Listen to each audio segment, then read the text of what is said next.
Okay, here I have a bit of a blast from the past for you. Some vintage computer equipment. Here I have a Socket 7 motherboard. It has some RAM sticks installed of unknown capacity.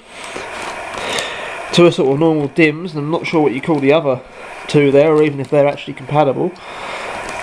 Got this board years ago off eBay for a project that just never happened. Ended up using a Super Socket 7 board that was different to this. That comes with its original owner's manual. No idea on the actual brand. Version 0.10A. PC154IT. Okay. ISO 9002 manufacturing standard. Fair enough. That's all there.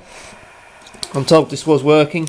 I have no reason to believe it wouldn't still work, except for the Dallas real-time clock that's on the thing. It's probably dead by now. There's no barrel type battery to leak anyway, so that's all good. No physical damage that I can see. It's been in that anti-static bag its whole life. So yeah, it's quite an interesting blast from the past. Copyright 1995, so it's not mega old, but it's still pretty old. That's obviously for a Pentium 1. So yeah, 4 ISA slots and then 4 PCI.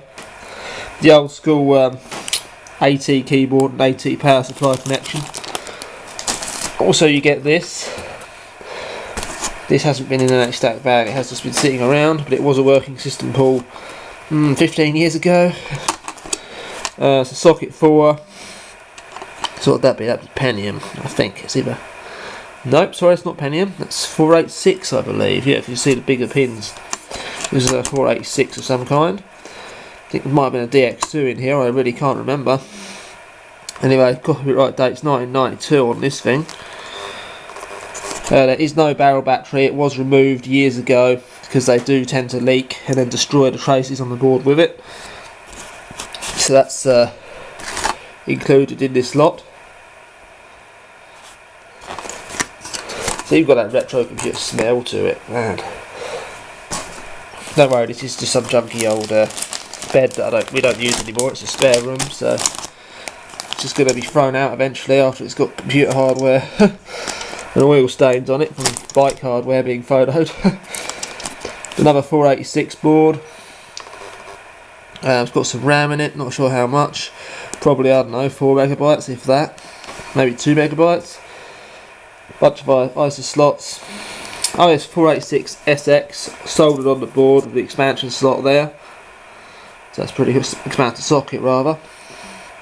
AMI BIOS, which is covered up with a sticker. It's not exposed. The UV hasn't deleted the BIOS with UV light.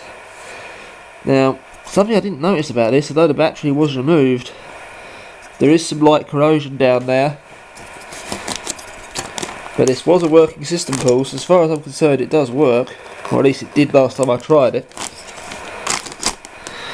It does seem to be very minimal, the corrosion that's on those resistors right there, on this jumper, which is stuck. So this is all solder steam, just due to the age really. AT power supply again, of course. 486 SX CPU, it's kind of neat. That concludes this lot of retro vintage computer parts. Oh, one thing I wanted to mention, you might need a VRM of some kind to power this one up. I don't know if it's just for certain CPUs you need that for higher wattage or what. There appears to be some sort of VRM here, but it looks like an expansion VRM. Just something to bear in mind. That concludes this video on vintage computer hardware that I found in the cupboard, and I might put up for sale on eBay. Though this stuff doesn't seem to be worth much in the UK, in the United States it's worth obviously an absolute fortune, but in the UK, nah, not really. If no one wants it for the price I ask, then well, it can stay in the cupboard for another 20 years. See you later.